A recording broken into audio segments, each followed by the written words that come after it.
Welcome to simply Shenba. இன்றைக்கி நம்ம கற்றாழை ஜூஸ் எப்படி செய்யலாங்கிறது பார்க்க போகிறோங்க. அதுக்கு முன்னாடி பார்த்திங்கன்னா கற்றாழையோட நன்மைகள் என்னென்னங்கிறத நம்ம இப்போ பார்க்கலாம். கோடை காலம் வந்துட்டாலே பார்த்திங்கன்னா நிறைய பேத்துக்கு ஒரு பயம் இருக்கும். எப்படா இந்த வெயிலை நம்ம சமாளிக்க போகிறோம், ரொம்ப வெயிலாக இருக்குமேன்னு. அதுவே இந்த கற்றாழை எடுத்துக்கிறவங்களுக்கு அந்த பயம் தேவையில்லை. ஏகப்பட்ட சக்திகளை உள்ளடக்கியது தான் இந்த கற்றாழை. கற்றாழையிலே பார்த்திங்கன்னா கருங்கற்றாழை, செங்கற்றாழை, பெருங்கற்றாழை, சிறுங்கற்றாழைன்னு சொல்லி பல விதமாக இருக்குங்க. அதுலேயே பார்த்திங்கன்னா பச்சையாக இருக்கிற இந்த சோற்று கற்றாழையில் பல வகையான உடல் வெப்பத்தை தணிக்குது. கோடை காலத்தில் ஏற்படும் நீர்க்கடுப்பு, நீர்த்தாரை, எரிச்சல், மாதவிடாய் கோளாறு, உடல் வெப்பம், உடல் காந்தல் போன்ற பாதிப்புகளை இந்த சோற்றுக்கற்றாழை சரி செய்யுங்க.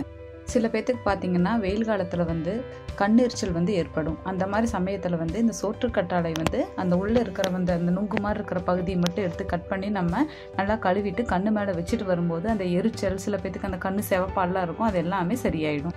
நீர்க்கடுப்பு, வயிற்றெரிச்சல் போன்ற பிரச்சனை இருக்கும் போதெல்லாம் உள்ளே இருக்கிற அந்த சோத்துக்கற்றாழையோட அந்த நுங்கை மட்டும் எடுத்து அது கூட பனங்கற்கண்டை கொஞ்சம் வச்சு நம்ம மென்று சாப்பிடும்போது அந்த வயிற்று சம்மந்தப்பட்ட பிரச்சனை எல்லாமே சரியாயிடுங்க. சோற்றுக்கற்றாழை எடுத்துங்க, காலையில் ஒரு துண்டு 7 முறை நல்லா கழுவணும். இப்போ நம்ம ஜூஸ் பண்ண போகும்போது கூட நம்ம கழுவ போகிறோம். அதை 7 முறை நல்லா கழுவிட்டு ஒரு துண்டை டெய்லி காலையில் சாப்பிடும்போது நம்ம இன்றைக்குமே இளமையாக இருப்போம். அதுக்கப்புறம் ஆண்களுக்கு பார்த்திங்கன்னா ஷேவிங் பண்ணுறதுக்கு நிறையா கெமிக்கல் மிக்ஸான க்ரீம்ஸ்லாம் யூஸ் பண்ணிகிட்ருக்காங்க. அதுக்கு பதிலாக இந்த சோத்துக்கற்றாழை எடுத்து அப்ளை பண்ணிவிட்டு அப்படியே ஷேவிங் பண்ணும்போது நல்லா ஃபேஸும் நல்லா ஷைனிங்காக இருக்கும். முகப்பரு இருக்கிறவங்க இந்த சோத்துக்கற்றாழை ஜெல் எடுத்து ஃபேஸில் அப்ளை பண்ணிகிட்டே வரும்போது பார்த்திங்கன்னா ஃபேஸ் அந்த முகப்பரு எல்லாமே போயிடும். அந்த மார்க்கெல்லாம் இல்லாமல் ஃபேஸ் நல்லா பளபளன்னு ஆகிடும். எந்தவித சுருக்கமும் நமக்கு இருக்காது. கண் பார்வை கோளாறு இருக்கிறவங்க கற்றாழையோட நுங்கை ஒரு துண்டு டெய்லி சாப்பிட்டு வரும்போது கண் பார்வை பிரச்சனையெல்லாம் நீக்கி கண் பார்வை அதிகரிக்கும். அதுக்கப்புறம் பார்த்திங்கன்னா எந்தவித செடியுமே நம்ம பறித்து போட்டோம்னா கொஞ்சம் நேரத்தில் வாடிடும். ஆனால் சோற்றுக்கற்றாழை மட்டும் நம்ம பறித்து ஒரு வருஷமே வச்சுருந்தாலும் அது அப்படியே தான் இருக்கும். இது பார்த்திங்கன்னா சில பேர்லாம் வீட்டில் கூட கட்டி வச்சுருப்பாங்க. மேலே நல்ல ஒரு ஆக்சிஜன் கிடைக்கும். இது ஒரு நல்ல கிருமிநாசினியாக இருக்கும். நீங்கள் வீட்டில் இல்லாதவங்க ஒரு சின்ன தொட்டிலையோ இல்லை வீட்டில் மேலே கூட கட்டி வச்சுக்கோங்க. ரொம்பவுமே நமக்கு யூஸ்ஃபுல்லாக இருக்குது. வாங்க இப்போ நம்ம சோற்றுக்கற்றாழை ஜூஸ் எப்படி போடலாங்கிறத பார்க்கலாம். இப்போ நம்ம கற்றாழை ஜூஸ் எப்படி போடலாங்கிறத பார்க்கலாங்க. சைடில் இருக்கிற இந்த முள்ளெல்லாம் நம்ம சீவி எடுத்துடலாம்.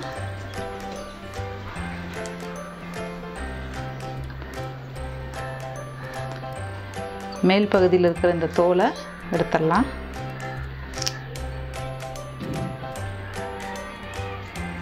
லைட்டாக இப்படி பண்ணும்போதே வந்துடுங்க.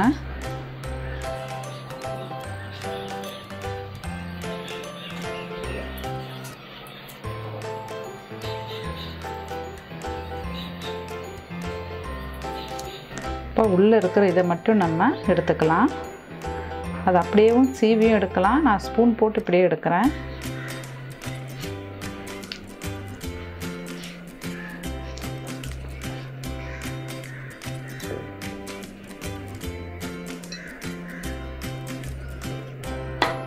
லைட்டாக ஒட்டி இருக்கு இல்லையா, இதையும் நம்ம சீவி எடுத்துக்கலாம்.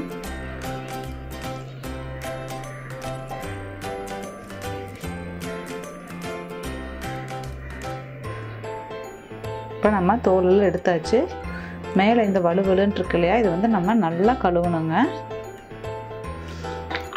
இந்த வலுவலுப்பு தன்மையே இருக்கக்கூடாது. இந்த பச்சை கலர் போகிற வரைக்கும் நம்ம கழுவி எடுக்கணும். தண்ணி மாற்றி மாற்றி நீங்கள் பைப்பில் அப்படியே கழுவுறதா இருந்தால் நல்லா அப்படியே வலுவலுப்பு போகிற மாதிரி கழுவுங்க. இந்த மாதிரி தண்ணியில் ஊற்றி எடுக்கும்போதுனா ஒரு 7 முறையாவது நம்ம கழுவி எடுக்கணும்.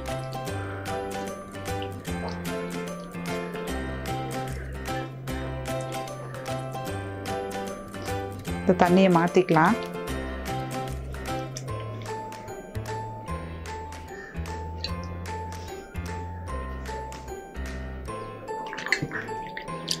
நான் இதில் காமிக்கிறதுக்காக பாத்திரத்தில் போட்டு கழுவுறேன். நீங்கள் டேப்பை திருப்பி அப்படியே கழுவுனீங்கன்னா நல்லா போயிடும். இந்த வலுவலுப்பே நமக்கு சுத்தமாக இருக்கக்கூடாது, அந்த அளவுக்கு கழுவணும். இப்போ நான் நல்லா கழுவி எடுத்துட்டேங்க. இதை ஒரு ஜாரில் போட்டுக்கலாம். இப்போ அது கூடவே ஒரு துண்டு இஞ்சி சின்ன சைஸில் போதும், கட் பண்ணி போட்டுக்கிறேன். கொஞ்சம் தண்ணி விட்டுக்கலாம். இப்போ இதை நம்ம அரைச்சி எடுத்துக்கலாம். நம்ம நல்லா அரைச்சி எடுத்தாச்சு. இனி இதை ஃபில்டர் பண்ணிக்கலாம்.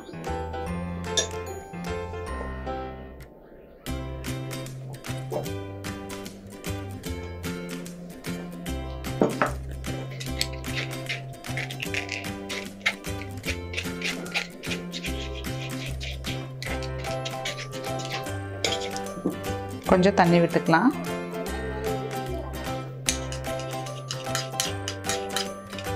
நம்ம ஃபில்டர் பண்ணியாச்சு. இப்போ இதில் பார்த்தீங்கன்னா நல்லா திக்காக தான் இருக்குது. இன்னும் கொஞ்சம் தண்ணி ஆட் பண்ணிக்கலாம். இப்போ இது கூடவே வந்து லெமன் ஜூஸ் 1 ஸ்பூன் அளவு தான் எடுத்திருக்கேன் பாருங்கள்.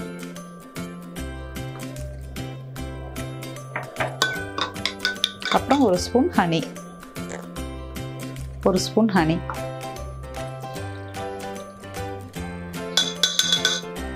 நல்லா மிக்ஸ் பண்ணி விட்டுடுங்க.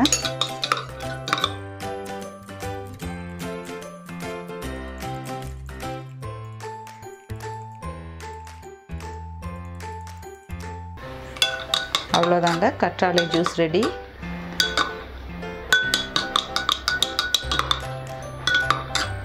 இதில் நம்ம போட்டிருக்கிறது பார்த்திங்கன்னா கற்றாழை ஜூஸ், ஹனி, லெமன், இஞ்சி ஒரு துண்டு.